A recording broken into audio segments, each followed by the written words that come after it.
Before the text, before the call, before your name appears in a stranger's throat, there is a battlefield, not of shields and spears, but of breath and heartbeat.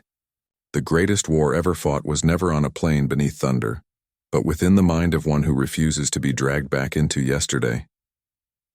Picture a lamplit tent on Rome's frontier. A weary emperor writes, not to rule provinces, but to rule himself. Marcus Aurelius whispers across centuries, you have power over your mind, not outside events. Realize this and you will find strength. Their message is an outside event. Your mistake, the one that cost you peace, is to forget that and let a vibration command your soul. They contact you. Memory rushes like floodwater through a broken gate. Laughter, late roads, the apology you rewrote 1,000 ways. Your pulse surges. Your thumbs lift. The body wants to fix, to answer, to be chosen. Stop. Stoicism is not ice, it is order. It is the steady hand that slides the cup away from the flame. Rule 1. Do not move at night. Words composed under thunder rarely survive the mercy of dawn. Set the phone face down. Breathe in a square, 4 in, 4 hold, 4 out, 4 hold. Drink water. Change your posture. Sit upright as if a crown depended on it, because it does. Seneca stands by the door, reminding you, we suffer more often in imagination than in reality. Imagination wants a sequel. Reality needs a standard. Rule 2. Ask purpose before language. If you reply, why? To set a boundary? To decline with dignity? To request specifics that prove change? Or to quiet a private ache for 10 minutes? The first 3 are architecture. The last is a collapse, a parable. At midnight, a courier arrives, tablet sealed, urgent. The young officer reaches for ink. The old general tends the lamp, then pinches it out. We read at first light, he says. The field must be clear, no fog, no hoofprints. At dawn, the seal is broken. Orders are few, clean, and a legion is spared the cost of panic, so too with you. Delay is not a game. Delay is governance. Epictetus places the standard in the earth. No man is free who is not master of himself. Mastery is not a feeling. It is a sequence. Stabilize the body as breath, posture, water. Interrogate the story. Beyond this message, what has changed? Rehearse in private. Draft the reply you will not send. Consult your laws, the standards you wrote when calm. Decide in daylight. If it still honors virtue, only then send. You fear a slow answer will look cold. But what is colder than returning to the same fire that once burned you? You fear that brevity will seem proud. But what is pride compared to your hard-won peace? The person you have become does not apologize for using a compass. Write your laws where your hands can see them. Law of pace. Nothing sent under adrenaline is binding. Dawn edits law of proof. Access follows evidence, not nostalgia. Patterns, not promises. Law of tone, kind or quiet, nothing in between. No performance for closure. Law of boundary. Forgiveness may be private.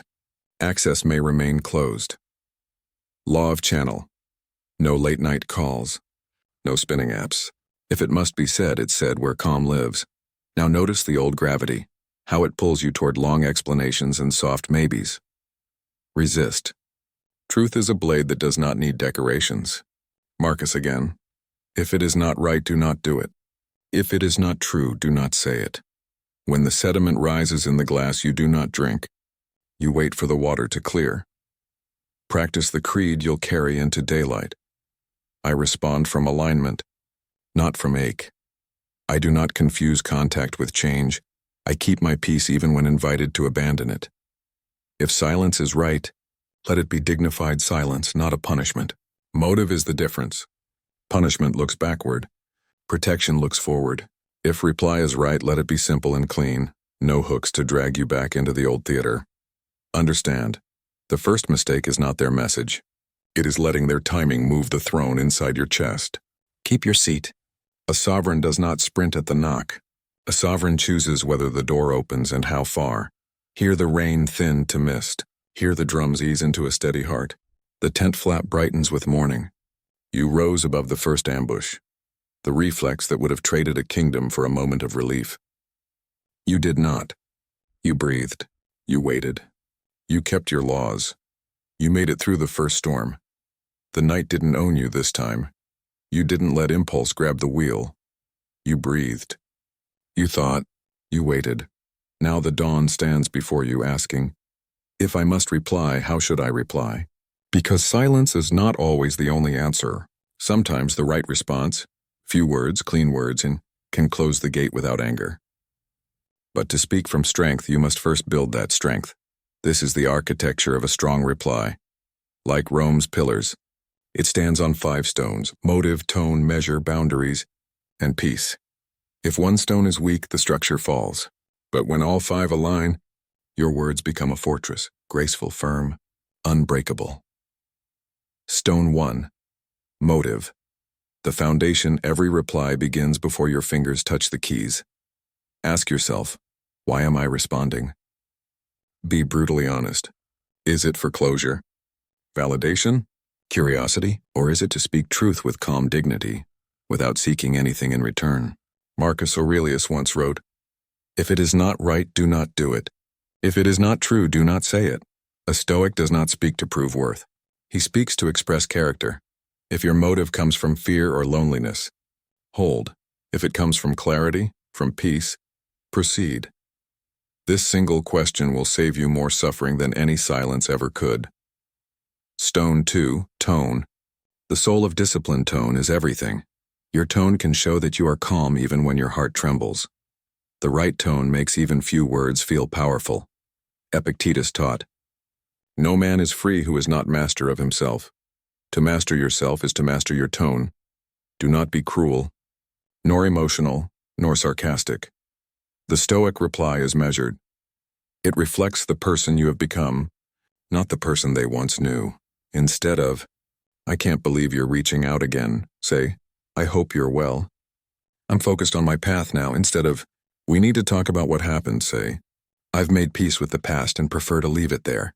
Simple, neutral, final. A calm tone doesn't show weakness. It shows control. Stone. 3. Measure. The shape of power. Do not write essays. Power lives in brevity. Long messages invite debate. Short messages end it. Seneca said, "We suffer more often in imagination than in reality." A long message is imagination, a movie of emotions trying to rewrite history. A short one is reality, still, disciplined, exact. Try this rule. If you need more than 3 sentences to say what you mean, you're writing from emotion, not from reason. Examples of measured replies. Thank you for reaching out. I've moved forward and I wish you peace. I appreciate your message, but I'm not available for this conversation anymore. You owe no extra paragraphs. Your clarity speaks louder than any explanation ever could. Stone. 4. Boundaries, the walls that protect you. You choose to respond, set limits. The Stoics built boundaries not to isolate themselves, but to protect virtue. Without walls, even strong cities crumble. Set boundaries in time and tone. If they call at midnight, you don't answer. If they text every day, you reply once, if at all. If they ask to meet, make sure the meeting serves peace, not nostalgia. Boundaries are not punishment, they are clarity with compassion. Marcus Aurelius wrote, "The happiness of your life depends upon the quality of your thoughts.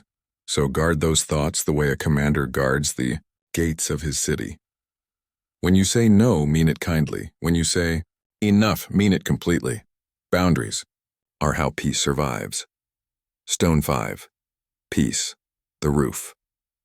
Overall, every letter, every silence, every choice must end in peace. If the outcome leaves you anxious, angry, or drained, it's not the Stoic way. Peace does not mean avoidance. Peace means understanding you control the inner response, not the outer result. You cannot make them understand, apologize, or change, and that's not your duty. Your duty is to stay true to your laws. No matter what storm knocks, Epictetus reminds us, it's not what happens to you, but how you react to it that matters. You've done enough reacting. Now, you respond from order, from the empire within. Here's the truth. When they contact you, it's not a message, it's a mirror. The universe is asking, have you truly grown? Or do you still belong to the version of yourself that breaks at their name? If your silence comes from avoidance, it is fear. If your silence comes from peace, it is mastery. If your words come from clarity, they are strength.